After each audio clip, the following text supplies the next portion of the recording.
진짜 빅비즈니스 맞느냐? 내가 봤을 때는 아니다. 그랬더니 거기 모인 사람들 뭐 다 눈이 휘둥그레지는 거예요. 하라 아메이는 지금 60년 됐는데 그 후로 한 10여 년쯤 있다가 월마트가 생기고 몇 년 있다가 아마존이 생겼는데 월마트는 600조, 아마존은 지금 500조까지 올라가는데 우리 업계의 맏형인 아메이 지금 10조밖에 안 돼. 그래도 빅비즈니스냐? 이렇게 얘기를 한 거예요. 그래서 우리가 좀 우리 자신을 좀 성찰할 필요가 있다. 그래서 이제 우리가 캐치프레이즈로 걸고 있는 게 네트워크 마케팅의 역사는 애터미가 새로 쓴다. 할인 매장이나 TV 홈쇼핑 영역을 네트워크 마케팅이 흡수를 한다고 하면은 세상은 더 훨씬 편차가 줄어들 수 있는 그런 세상이 되는 거다 하는 그 생각을 지금 가지고 있는 거지.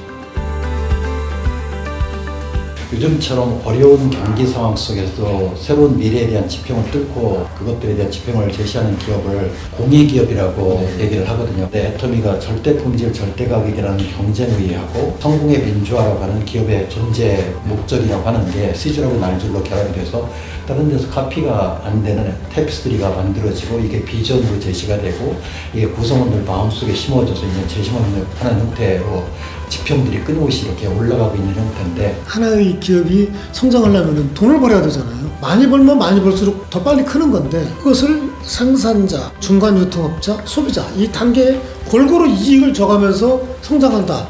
이것이 상호 어떻게 보면 모순적이면서 대립적인 개념이기도 한데 이것을 조화를 일으키는 거 이게 신기하다. 이게 혁신적이라고까지도 할 수 있는 거고 진부하다고 하는 원칙일 수도 있는데 그러니까 모두가 다 잘 되도록 하자는 평범한 것이 바로 비범한 것이 되는 그런 것이 아닌가 하는 생각이 들어요.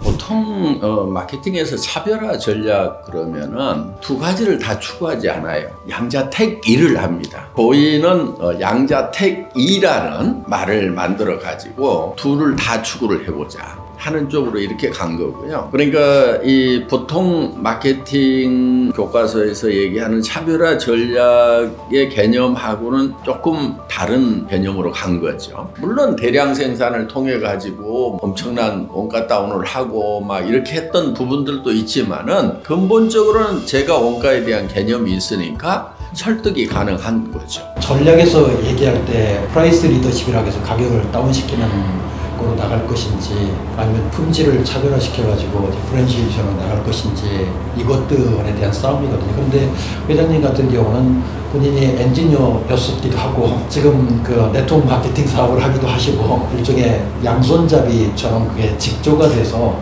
전략 자체가 실제로 실행되는 게 문제예요. 그리고 더 가장 중요한 거는 뭐 절대 품질, 절대 가격이라는 것들을 왜 애터미가 해야 되는 이유에 대해서 잊질 않으시는 거죠. 그걸 지켜야 되기 때문에 이걸 끊임없이 실험을 하시는 거죠.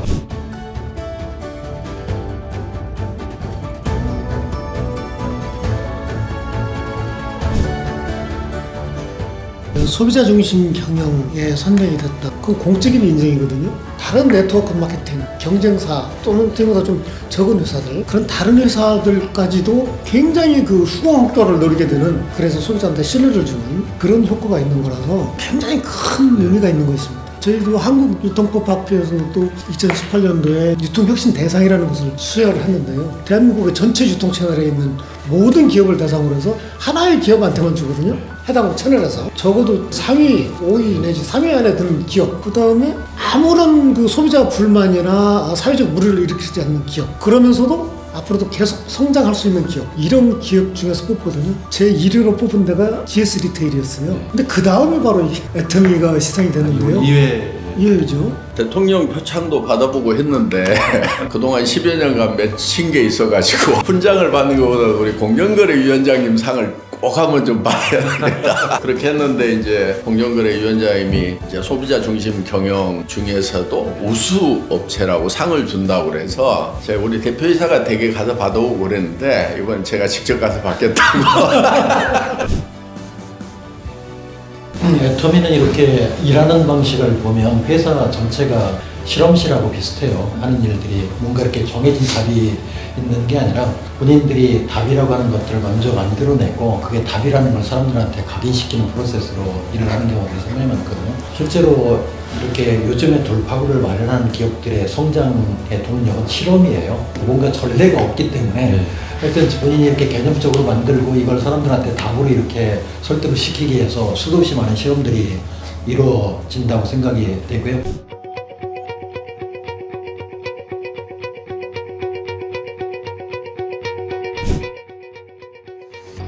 임상옥이라는 사람이 물질의 최상의 상태는 평여수, 물과 같이 평평한 것이 좋다. 이렇게 표현을 했어요. 그러면은 저는 이렇게 보는 거예요. 나라는 사람의 울타리가 있어. 이 울타리를 높이 쌓고 물을 많이 채우면 채울수록 수압을 받죠. 수압을 안 받게 하는 방법은 담 밖에 하고 안에 하고 물 높이를 똑같이 해놓으면은 이게 스트레스를 안 받아요. 저는 그 ESG가 경영계에 화두가 된 거 정말 박수치고 싶거든요. 그래야 지속 가능성이 보장이 되지. 당장의 이익만 보고 막 빼먹듯이 한다고 그러면은 그게 어떻게 지속 가능하냐 이거예요.